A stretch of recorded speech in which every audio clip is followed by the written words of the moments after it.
पवित्र भूमि पर पधारे इसी गुरुकुल से विद्या अर्जन कर अपने जीवन को सर्वोत्तम लक्ष्य की ओर अग्रसर करते हुए आप सभी पूर्व छात्रों का संपूर्ण गुरुकुल परिवार की तरफ से मैं कुमारी रीना शर्मा और मैं कुमारी गीता कश्यप आप सभी का हार्दिक स्वागत अभिनंदन करते हैं।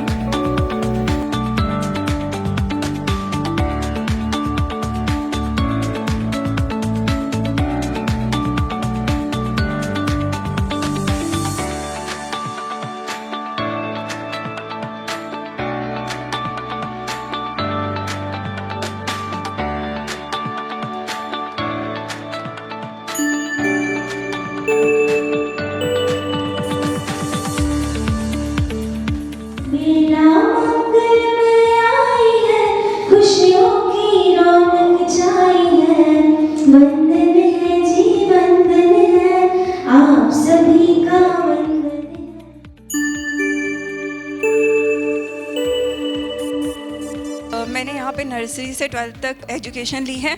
उसके बाद मैंने यहाँ पे 2 इयर्स टीचिंग भी की है और अभी मैं बीएड कर रही हूँ। साथ ही साथ मैं एक सक्सेसफुल होम बेकिंग बिजनेस भी रन कर रही हूँ।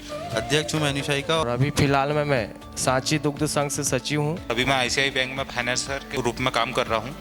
अभी फ़िलहाल में मैं एमबीए कर रहा हूँ, साथ में मैं खेती भी देखता हूँ और मेरा खुद का बिजनेस भी है इंपोर्ट एक्सपोर्ट का। मैं बी फार्मा का स्टूडेंट रह चुका हूँ। करंट में मैं रेलवे में कर्षण विभाग पद पर भारत सरकार में ड्यूटी दे रहा हूँ। अभी माइनिंग कंप्लीट हुआ है मेरा और मैं कोरबा में जॉब कर रहा था अभी माइनिंग इंजीनियर।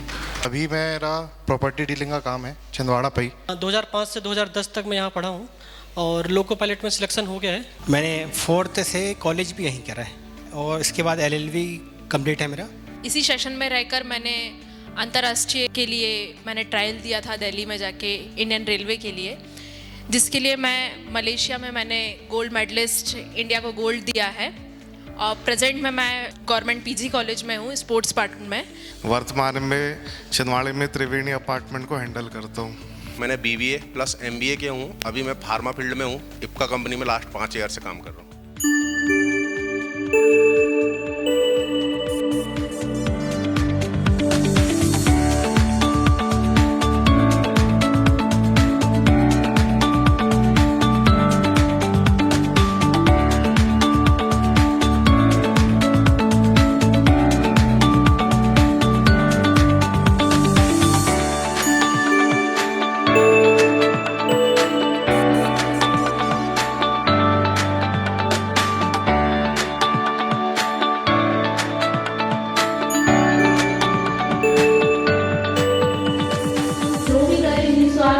और ईमानदारी से करें वो चीज़ें हमें गुरुकुल से ही मिली है जो हमें बाहर से कभी नहीं मिल सकती।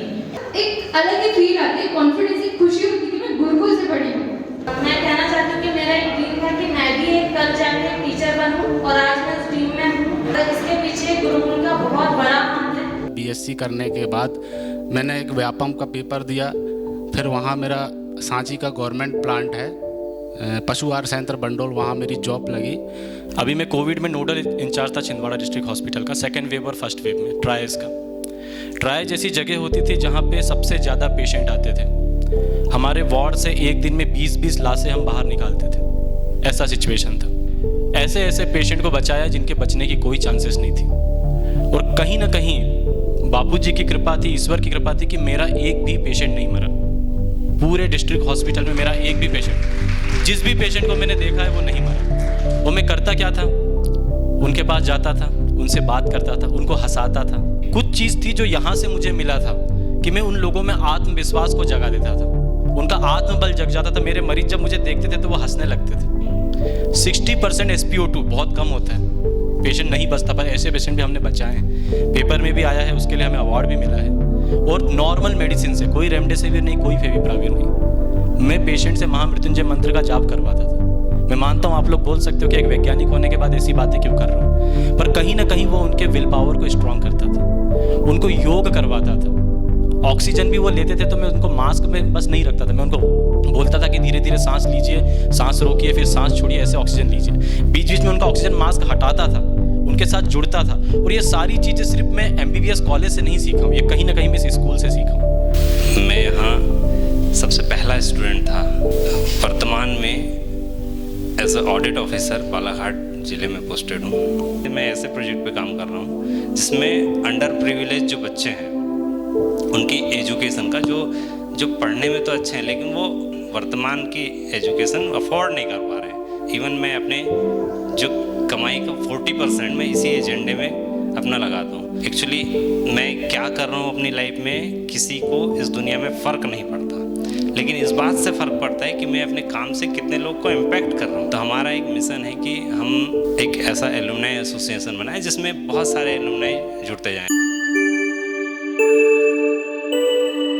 पूज्य बापू जी की पावन प्रेरणा से ये गुरुकुल परंपरा के अनुसार चलने वाला विद्यालय है, तो यहाँ विषय ज्ञान के साथ व्यवहारिक ज्ञान, आध्यात्मिक ज्ञान, moral values, social values, national values, human values, अनुशासन, कठिन परीक्षाओं में धैर्य, ये सब स्कूलिंग में हम अपने आप को शिक्षकों के देख रेख में सानिध्य में तैयार करते हैं। फिर धीरे धीरे हमारा मस्तिष्क परिपक्व हो जाता है और आप बड़े परिपक्वता की स्थिति में सामने बैठे हुए हैं। गुरुकुल से पढ़े हुए विद्यार्थी भारत के स्तंभ हैं। आप देश के स्तंभ हो और आप भारतीय मूल से जुड़कर यहाँ से गए हो और अब आपको समाज में जाना है। तो जब समाज में आप जाओगे, हर स्थिति को देखते हुए आप अपने स्तर को नीचे नहीं होने दोगे, लेकिन हर परिस्थितियों का सामना करते हुए कुछ समय बाद अपनी गरिमा को उनसे ओजस्वी बनाकर समाज में उतारोगे। हम सभी शिक्षक, पूरा गुरुकुल परिवार इसके लिए आपका हार्दिक आभार व्यक्त कर रहा है और उम्मीद करती हूँ कि इसी प्रकार आगे हम लोग मिलते रहेंगे।